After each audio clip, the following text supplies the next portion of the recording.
নামাজ ছেড়ে দিলে কি কেউ কাফের হয়ে যায়? আল্লাহ রাসূল সাল্লাল্লাহু আলাইহি ওয়াসাল্লাম বলেছেন, মান তারাকা সালাতা মুতাআম্মিদান ফাকাদ কাফারা। কেউ যদি ইচ্ছাকৃত সালাত ত্যাগ করে তাহলে সে কি কাফের হয়ে যায়। রাসূলুল্লাহ সাল্লাল্লাহু আলাইহি ওয়াসাল্লাম বলেন, আল আহাদুল্লাযী বাইনানা ওয়া বাইনাহুম আস-সালাত। আমাদের মাঝে এবং অমুসলিমদের মাঝে মূল পার্থক্য হলো সালাত। শাকীক রাদিয়াল্লাহু তাআলা আনহু থেকে বর্ণিত, তিনি বলেছেন, আমরা সাহাবীদের যুগে অন্য কোনো কাজকে কুফরি মনে করতাম না, সালাত ত্যাগ করাকে কুফরি মনে করতাম। সালাত ত্যাগ করাকে কি কুফরি মনে করতাম না। সাহাবায়ে কেরামরা বলেছেন, আমাদের যুগে জামাতে কেবলমাত্র মুনাফিকরা ছাড়া আর সবাই অংশগ্রহণ করত জামাতে।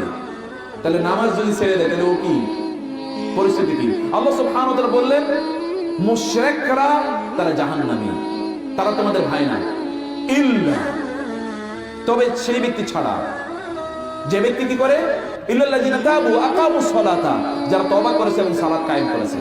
আল্লাহ বললেন, মা সালাকাকুম ফি সাকার, তোমরা কেন জাহান্নামে আসলে? ক্বালু লাম নাকু মিনাল মুসাল্লিন, আমরা নামাজ পড়তাম না। এই কারণে আউয়ালু মা ইউহাসাবু বিহিল আবদু ইয়াউমাল কিয়ামাতি আস-সালাত, কিয়ামতের দিন প্রথম যে বিষয়ে প্রশ্ন করা হবে তার নাম কি? সালাত। সালাত এমন একটি ইবাদত যেটাকে আল্লাহ সুবহানাহু ওয়া তাআলা দুনিয়ায় ফরজ করেছেন। কোথায় ফরজ করেছেন? মেরাজে গিয়ে ফরজ করেছেন না?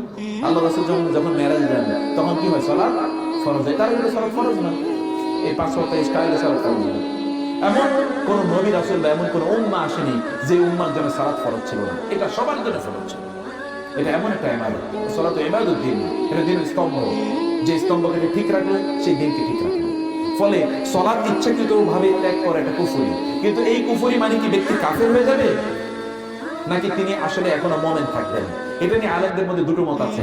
আমি যে মতটাকে উত্তম বলে মনে করি ব্যক্তিগতভাবে, তাহলে যে ব্যক্তি কাফের হয়ে যাবে না অন্যদের মতো, এরকম কাফের হয়ে যাবে না, কিন্তু সে কুফরি করল। সে কি করলো? কুফরি করল। সে কুফরি করল। আল্লাহ সুবহানাহু চাইলে এই ব্যক্তিকে নাও ক্ষমা করে দিতে পারেন।